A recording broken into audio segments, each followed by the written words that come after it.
I'm Yoni Fadu. I'm co-founder and CEO at Painel, a storytelling PR agency with focus on technology innovation. And today we're to discuss how an effective B2B marketing strategy helps elevate market efforts, improve customer experience, and create campaigns that have an impact on the stakeholders. I'd like to invite Carol Nucci and Luiz Piovesana to discuss this theme further. Hello. Caroline is partner and CMO at Design-Driven Tech Studio Women and co-founder at Libri, a talent-first hiring for remote talents. And she's been driving customer-centric businesses from corporates to startups for over 50 years. And Luiz is CMO at Nuvem Shopping, a leading commerce platform in Latin America. Luiz has been in B2B marketing and sales for over 15 years as well. So let's get started. Just for curiosity, Luiz and Carol are married. Love is enough. What are the main challenges B2B businesses face when trying to go deep in understanding their customers? So I'll start, okay? Hello, everyone. I think when we start talking about driving growth in B2B businesses, the first step is to understand who are you selling to and what problem are you solving. So you have to get deeper into customer knowledge, deeper than most B2B businesses are used to. And in order to do that, it's not only about all the transactional data that you have to go deeper. So first of all, in the amount of data that we are already used to live with in our businesses, we need to find a way to filter it all. Otherwise, it will be like a lot of information driving this information. So first of all, we have to understand what kind of questions the business has about their customers, and then try to understand where you can find those answers. So the first step is that. Start with a question, not with a solution. The second thing is understand what kind of data you already have, so mostly transactional data, demographic data, but this only tells you what happened. It doesn't tell you why it happened. So to mix up quantitative and qualitative methods to understand your customer better is a way to get deeper here into the pain points, the needs, the why this is happening, why is the journey this or the other way. And when we analyze that, we cannot do like, you get like the average of the customers. Because when we treat the customer like this only entity that is just alike, customers are not alike. We need to understand the extremes here. So what are our best customers? What are our worst customers? What do they have in common? How can we segment them? What are the differences in their journey? And throughout this journey, who else participates in? Because when we're talking about B2B businesses, it's not a company just selling for a company. It's people selling to people. How many people do we have to interact with in the company that we're trying to sell to? How many people from our company is trying to interact? And then after all of that, once we get deeper into customer data, how do we transform this into tools, artifacts like customer journeys, personas, and other artifacts and tools that can actually put this knowledge into use? Because it cannot be only a beautiful part-of-part presentation. It has to drive action. So I will do that. So complementing a bit here on what Carol has said, when you think about B2B, you can think of an entrepreneur getting started and it's already a company, or you can think of a huge enterprise. So really different channels and touch points and pain points that you have to go through. So what she said about getting into the whys of the pains that they are going through and how you actually connect with them is probably the key to unveil our understanding about their journey, and then understand how one can actually connect with them through these pain points and actually generate credibility for ourselves as suppliers, and so that whenever the time of purchase comes, they can actually act on that and prefer to choose you and your company. there's a phrase that we're always telling each other during lunch, for example, is that it's not, we are not the ones selling, we're just helping people buy.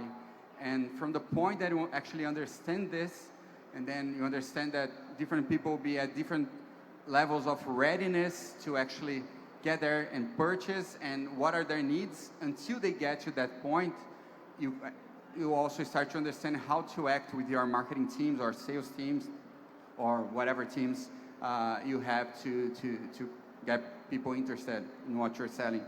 Guys, can you talk about the real examples about it? Sorry? Examples. Real examples about this. Oh, okay. So when we do this kind of, at WIMI, we do a lot of projects like that. We do this for ourselves, of course, so we have to understand our customer journey, etc. But we also do that to our customers. And the important thing here is that there's no only recipe to do that. So we need to get deeper into the particularities of each business. So, for example, at WIMI, we do that in an enterprise context. So qualitative data matters more. So because we're talking about like a couple of hundred customers. But when you're doing it in a context like Luiz's, because it's high volume sales, the type of research that you do is different as well. It's really easy to, you have to go into qualitative manners when you have volume too, because otherwise you won't know the why. But you need to know where the bulk of the value of your customers are. Otherwise, and when I say value, I'm talking about lifetime value, not only about volume of customers. So when you're, in the case of Nuven Shop, we sell to starting entrepreneurs, for example, or there are several maturities of entrepreneurs we target. If you only look at the volume that we are reaching, it's much easier to get the people that are getting started because the volume is huge, but then the lifetime value of this pool of potential customers is a lot lower than when we target people who already run a business offline or has already started selling online manually, just to give a practical example. So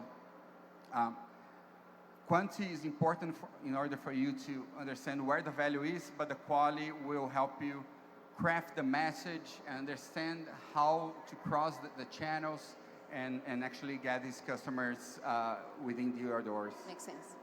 And how do you apply this knowledge to drive business growth? It's what we often call so what, because okay, I have all this customer data, what do I do with it? And if you don't apply it to the business, it doesn't worth anything. And it's inevitable once you get deeper into the customer. Sometimes we think we're doing a step back. Oh, why am I wasting so much time trying to understand our customers? But it's actually a lever for us in the business. And once you do that, it's natural to do a shift from a product-centric mindset, where you're only thinking about what you're selling and the product requirements you have, instead of, and that's what you're developing, understanding actually what the problem you're what is the problem you're solving, who are you buying, who is buying your product, why is this person or this company is buying, and how we can deliver more and more value throughout the journey. And that's a huge difference. For me, it's the first impact after a research like that. But once you get to know, okay, this is my best customers, my target customer profiles, they behave like that, they are triggered by that, that's the problem they want to solve, that's their journey. Once we understand that, we can understand actually where is the leaky, how do you say that? Where the bucket's leaking. Where the bucket's leaking, because you can attract a lot of customers, but along the journey, we're sort of losing them in each moment of the journey. Why are we losing those customers? Why are we disappointing them? How can we reverse this? How can we optimize our operation? So once we do that, we actually have lots of opportunities to both increase efficiency, but also to find new opportunities of new products and services to help the customer along the journey. And the last point that I wanted to discuss is that once you get to know your customers, again, we're not talking about only one type of customer. We're understanding who is more valuable to the business, how does the different customer segments behave differently, and probably the marketing strategy will be different from segment to segment, from cohort to cohort. Trying to drive the marketing strategy the same way for different types of customers often lead to failure. Building on top of what Carol said, there's one other part that when you understand these touch points that in order to solve those problems, there's another part here regarding how you actually connect with them. So normally when we talk about B2B, people think, oh, it's a really rational buying decision. So they will analyze your features, the numbers, and go from there. It's my next question. Oh, that's great. Sorry. In B2B, what's more important, rational or emotional needs? Yeah, that's the tricky part, that's putting that into action, because human beings are really good at retrospective rationalization. So they make a decision and then they make up the excuses and the numbers behind the decision they have already made. We've been in a class together too a few months ago, and the professor said, based on their research from years, the level of emotional weight in a decision depends on how much value or the price it's carrying. Therefore, B2B decisions, when you are signing up a contract of $500,000, $1 million, $2 million, and whatever, they have a much bigger weight on the emotional side because there's a lot more at stake there. So it's a failure to think, oh, it's all about the function, the numbers, let's prove on that. We live in a really competitive scenario, so most of our business here have a lot of competition. It's hard to differentiate really just basically on the numbers. So it's more about how you actually understand their pain points, and within the functionalities you deliver, how you can actually create an emotional message so that you can actually create more confidence for the buyer during their journey. So it's more about this emotional connection so that it can justify afterwards than just the numbers to get them confused. Great. In real life, marketing is not directly responsible for all moments and interactions in the customer journey. However, how can marketing play a bigger role in leverage customer centricity to drive growth? In most of B2B businesses, actually most businesses are full of silos that work separately from one another. Starting for marketing and sales, for example, most businesses don't have a good interaction between marketing and sales. And imagine if it's not working with sales, imagine what is happening with other teams throughout the company. But when you think about a B2B business, it's a lot of teams from our side interacting with a lot of teams from the other side. Not only marketing and sales, but customer service, technical service, and legal, etc. And most of the times, the customer knowledge that we have, it's not aligned throughout the teams. The teams don't work together in order to make the customer evolve throughout the journey. So marketing has this potential of leading or orchestrating this movement throughout the B2B businesses, because we are guardians. We tend to want to know more about the customer. We can converge this knowledge, but we cannot leave this knowledge with us. We can actually use it to play to work with other teams in order to drive a better experience, in order to solve the inefficiencies that we found out throughout the journey. It doesn't have to be siloed, because once you know the customer, you're doing their perspective. We're seeing the company through the customer's eyes, and we shouldn't be looking to the customer as the company's eyes, because we have all of our biases, comfortable biases that we have to break. That's one of the topics.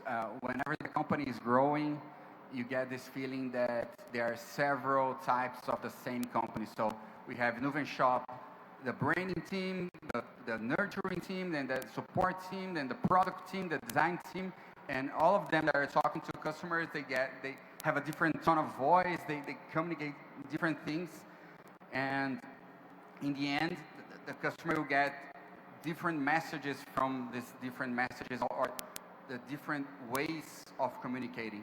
And that's somewhere where the danger lies, because if this customer experience is not well orchestrated, and that's something that Carol was saying, the opportunity that marketing has to help this orchestration is that you can help enhance this experience for the customers, which can help not only on the acquisition side, where actually marketing is normally puts most of their energy, but also activation and retention. If they have this concrete and consistent experience, the chance of them staying longer or even upselling or cross-selling and enhancing their lifetime value with us increases too. Yes. So in generally, how to be customer-centric in B2B businesses? I think we have covered throughout the questions, right? That's why we actually prepared this. But the idea here is to understand that between a problem and a solution, there is any customer, and in here we're talking about big companies or companies that have lots of people in it. But we have, as a company, we have to find a way to leave this pathway as smooth as possible, taking all the frictions, all the problems, and even though marketing, as we said, is mostly focused on acquisition, actually what we want is to attract the customer, yes, but make ways that the customer falls in love with us on every interaction. And it doesn't only depend on marketing, but marketing plays a huge part on facilitating, orchestrating this love. And that happens mainly because there are people buying. It doesn't matter if it's a small business or if it's a huge enterprise. There are always people, therefore there's always emotional